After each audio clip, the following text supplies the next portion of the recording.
I'm Pat Doris. Welcome to The Story. So glad you're here. We've got a great lineup for you. You know, the political season is really heating up. Oregon voters will start getting voters' guides, those thick pamphlets, in the mail this week. And of course, the candidates are now pouring it on when it comes to the TV ads.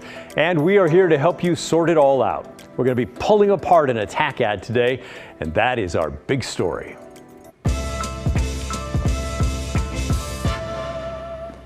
The race for Oregon's 5th Congressional District is really heating up now, and we're going to dive into an attack ad against the Democrat, Jamie McLeod-Skinner. The district is huge. It stretches from the southern edge of Portland south past Salem and Albany to Sweet Home and east over to part of Bend. And before we deconstruct that ad, thank you to the many of you who emailed or called us about the way that we fact-checked the abortion ad focused on Lori Chavez-Deremer this past Friday. Dick wrote in to say, I am so happy you guys are checking the factuality of some of these ads. Knowing that these people do not have to tell the truth in these ads makes me and probably many other people wonder who to believe. He left out the word wonder, but I assume that's what you meant. And Dale added, please continue to use part of the show to fact check the political ads. What a great idea and a service to your viewers. Well, thanks to you both. By the way, if you missed that story, it was our first fact check last Friday. Still not too late. You can find it by going to kgw.com and then click on the tab that's at the top of the page there, and it reads The Story. It's the name of our show. All right, let's get back to the ad. You've probably seen it. It's paid for by the super PAC dedicated to electing Republicans to the House of Representatives. It's hard-hitting, and it paints Jamie McLeod-Skinner as a far-left radical. After studying the ad, I think they're playing kind of fast and loose with the truth. I know that's a shock to you, but I'll pull it apart and then you can decide. And please remember, I'm not on anybody's side in any of this. I'm not with the Democrats or the Republicans or the non-affiliates. I'm with you, the viewers, and that's it. And I think we should all feel free to call BS wherever we see it, regardless of whose team is peddling it. All right, let's watch the first part. Jamie McLeod-Skinner took cash from defund the police extremists. You can decide if they are extremist or not, but McLeod-Skinner's campaign did get money from a political action committee called Indivisible Action. They are part of a PAC that describes itself as a group of progressives across the country working with activists for progressive causes. In June of 2022, they gave McLeod-Skinner's campaign $5,000. They earlier gave $1,000 in January of this year. They also reported spending another $9,400 to support her campaign with indirect contributions. And yes, the larger group, Indivisible, posted about supporting Black lives and defunding the police. So, to the extent that the ad claims that Jamie McLeod-Skinner's campaign got money from a group that supports defunding the police, yes, that is accurate. You can decide whether that's an extremist group or not. All right, let's watch part 2. What have they gotten Jamie McLeod-Skinner on their side?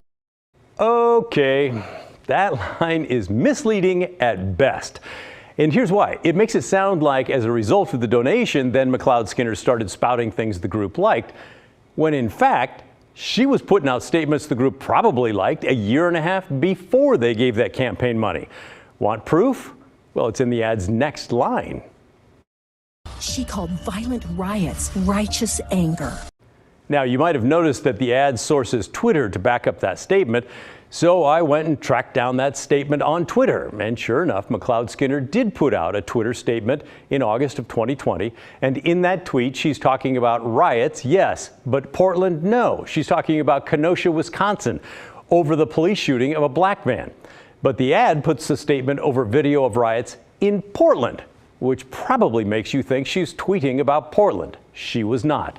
And that tweet came out a year and a half before she got the contribution from the Indivisible Action Group. So again, it's at least misleading and really probably false to say the money got the candidate on their side. She was already there.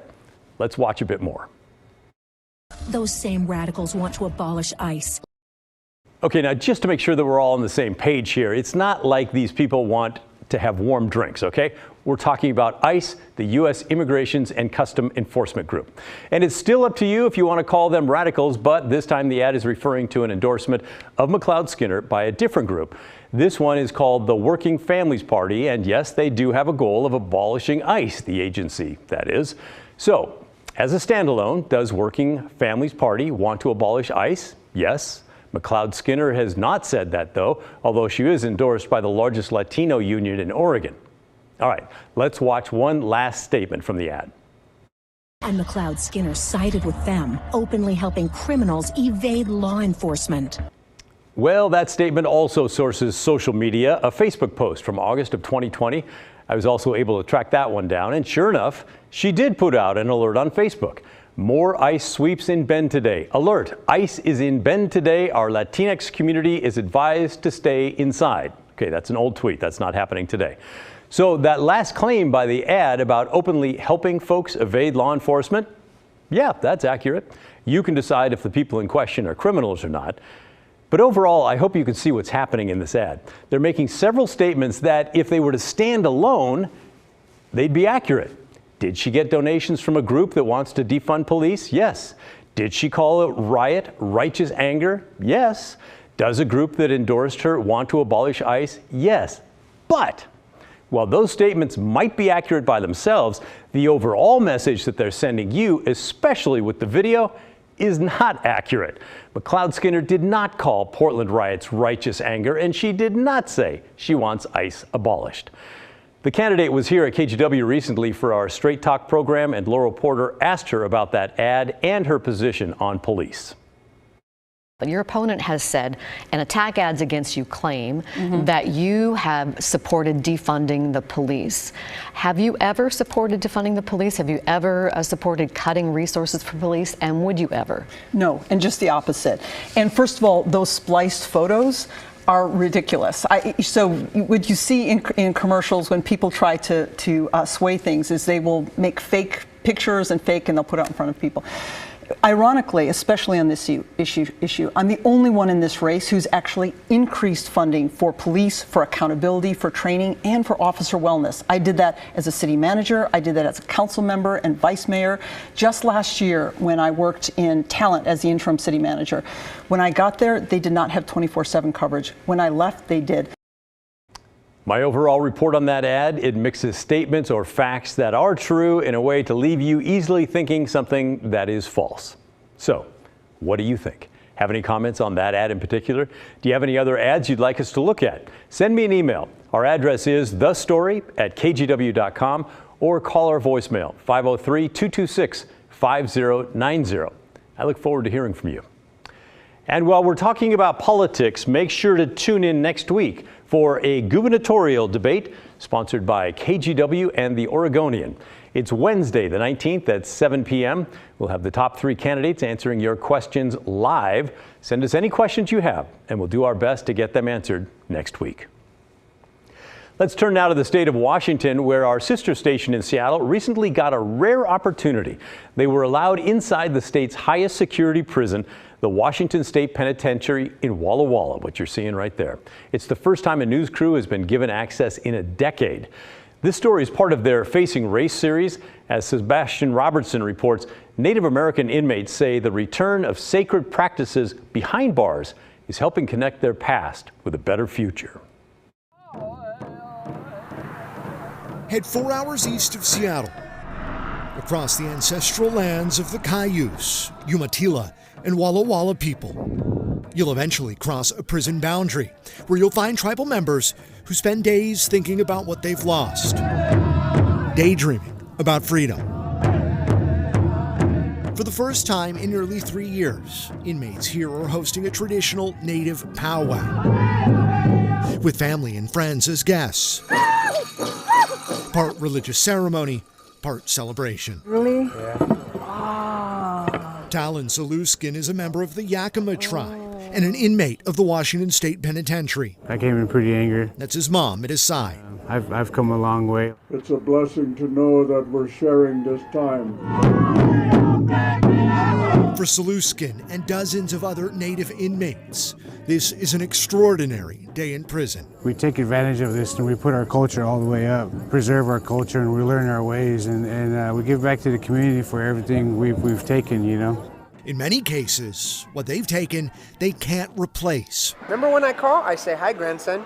Something new grandfather Anthony Lewis thinks about every single day. Here's Anthony Lewis in 2016, shortly after he was convicted of murder. My dad's never going to get to see his grow up. The victim's daughter spoke about her pain.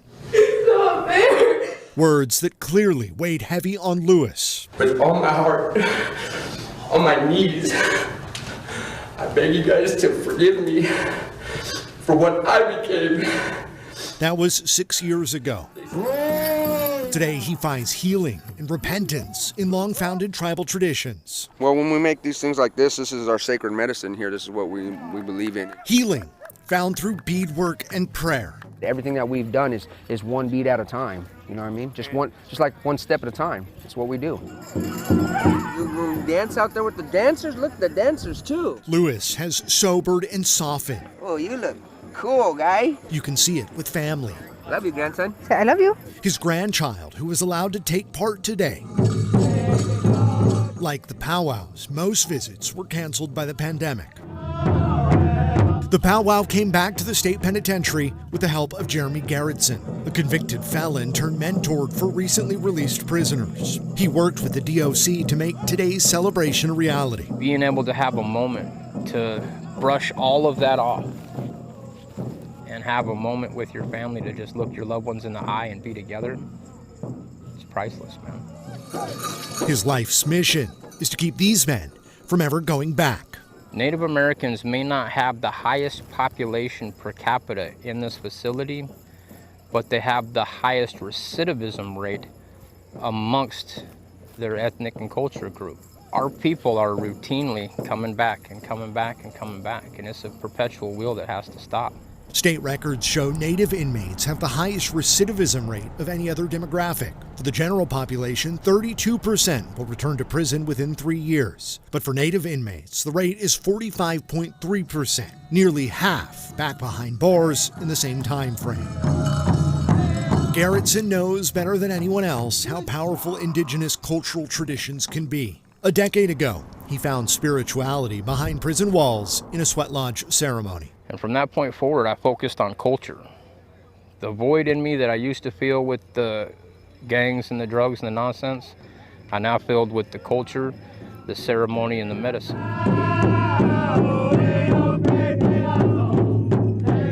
And that's the intention of bringing the prison powwows back. Opportunities to connect with their ancestors, culture, and history. Go, grandson, go. And in the process, hopefully, find peace. Letting the world see what we go through out here. Even though you see a lot of barbed wire fence, I hope for a moment that you guys out here, you feel our freedom that we've had out here. In Walla Walla, Sebastian Robertson, King 5 News. Today is recognized as Indigenous Peoples Day, and the University of Oregon launched a new program we want you to know about. It's aimed at financially supportive Native American students. Daisy Caballero brings us that story from Eugene. The Home Flight Scholars Program here at the University of Oregon just launched, and it's getting ready to pay tuition and fees to roughly 150 to 175 Native American students on campus starting right now. It's such an honor to even be here in this moment with everyone. Thanks to state, federal, and institutional grants, the Home Flight Scholars Program will cover tuition costs and fees for eligible Native American students. We all know that education is the silver bullet out of poverty, and it is shameful to know that the most impoverished communities are the indigenous communities here in the state. National data shows 28.4% of Native Americans live under the poverty level. This is double the national average. And as financial hardships make up 38% of the reason why students drop out of a four-year college, this program will take away one of the biggest burdens students carry. I almost dropped out because I was so stressed and I didn't think about how more expensive university would be. Megan Van Pell is a Native American student at the U of O and is a member of the Confederated Tribes of the Umatilla Indian Reservation. She believes this new program is going to be life-changing for so many Native Americans wanting to go to college. I just remember crying, to be honest, because to not have that on my mind every day is super nice. And then I just remember my first year was just constantly looking for scholarships, constantly asking my advisors for help. The program will create academic advisory positions to mentor Native American students and help connect students to their heritage by connecting them to tribal jobs and internships. The UO also aims to boost retention and graduation rates of Native Indian students above the national average, while also expanding representation from within their community to the campus. In Eugene, Daisy Caballero, KGW News. Still ahead on The Story. Cobberg, Oregon has been around for 175 years, but it hasn't always been called Cobberg. From rare gemstones to an executive decision by a blacksmith, all because of a horse. Unfortunately, he lost out to a very attractive horse. The twists and turns in this story will have you scratching your head. So, what's in a name? We'll tell you after the break.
There are all kinds of unique and fun names across Oregon and Southwest Washington, and our own Devin Haskins is determined to tell the histories of how some of those towns got their titles.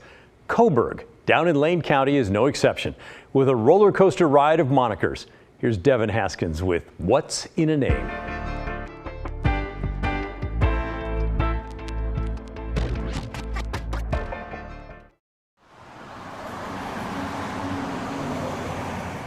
Cobberg, Oregon was listed on the National Register of Historic Places in 1986. A town of just over 1,000 people, known for its antiquities and small town charm. But Lane County historian Marin Horan says before it was Cobberg, Originally, the town of Cobberg was named after John Diamond. Diamond and another man, Jacob Spores, settled here in the 1840s. The area took on Diamond's name, although it was anything but polished. A little bit of a rough and tumble community. Diamond was a blue-collar working town. The roads were mud or rough-hewn lumber. There was a blacksmith shop, a few hotels and things of that nature, but not a whole lot in the way of infrastructure, certainly in those early days. And more often than not, when a settler named the town, that name stuck. Everyone who settled thought that. But unlike the title of the 1971 James Bond movie, diamonds aren't forever. Unfortunately, he lost out to a very attractive horse. A horse, of course, is how Cobberg got its name. A very attractive horse apparently was getting horseshoed in the blacksmith's shop, and the blacksmith was so taken by this horse that he decided to rename the town Cobberg. The prized equine beauty was said to be from or named after the city of Cobberg in Germany. Either way, the blacksmith liked it and renamed the town. Just how a blacksmith wielded so much power to rename a town after a horse stumps historians. That's really the interesting thing about this story. You wouldn't think of a blacksmith as having the authority to rename a town, but that would be, especially for an industrial community like Cobberg, that would have been the melting pot, the collection place for everybody to gather. A horse is a horse, of course, and no one can name a town after a horse, of course, unless, of course, you shoe the horse and name the town Cobberg, of course. And that's what's in a name. I don't know if you can tell that Devin has young kids. A great story. Still to come on the story. A lot happened over the weekend, and we have a recap of what you missed while you were out enjoying the weather. From protests to more fallout for the Timbers and Thorns after last week's damning report on abuse, it's all coming up next.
Here's a look at what you missed this weekend. For the second weekend in a row, hundreds protested at Pioneer Courthouse Square to raise awareness about the lack of women's rights in Iran. Last month, 2 young women died in Iranian police custody for allegedly violating religious dress code by showing too much hair.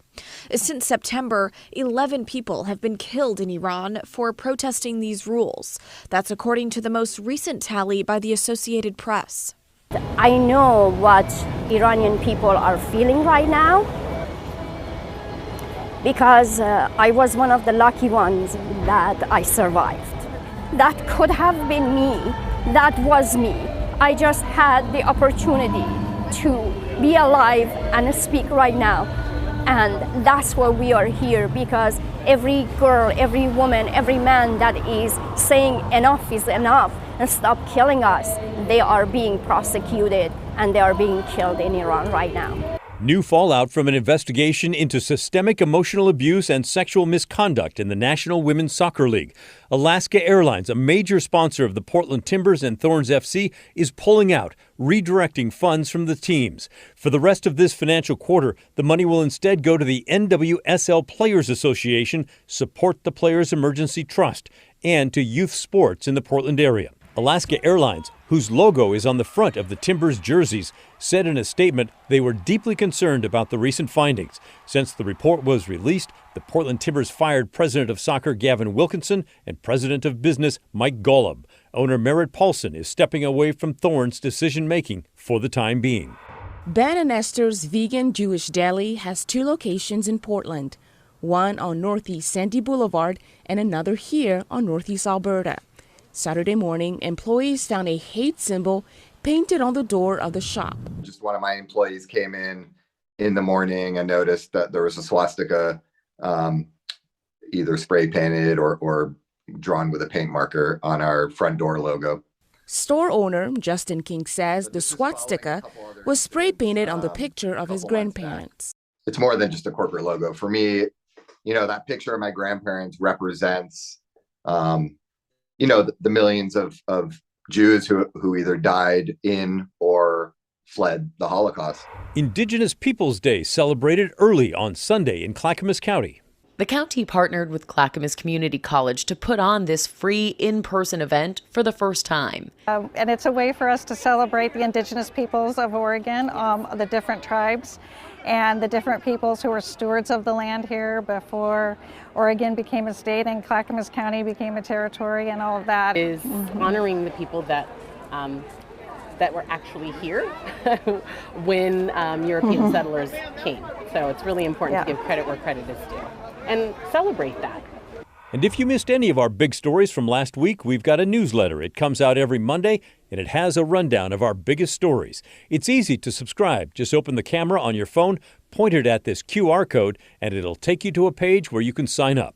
You can also go to kgw.com/newsletter. I hope you do subscribe to that newsletter. Keep sending your questions and comments to the story at kgw.com. When we come back, how your company or organization can help make the holidays special for local kids. I'll explain right after this.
Thank you, sorry.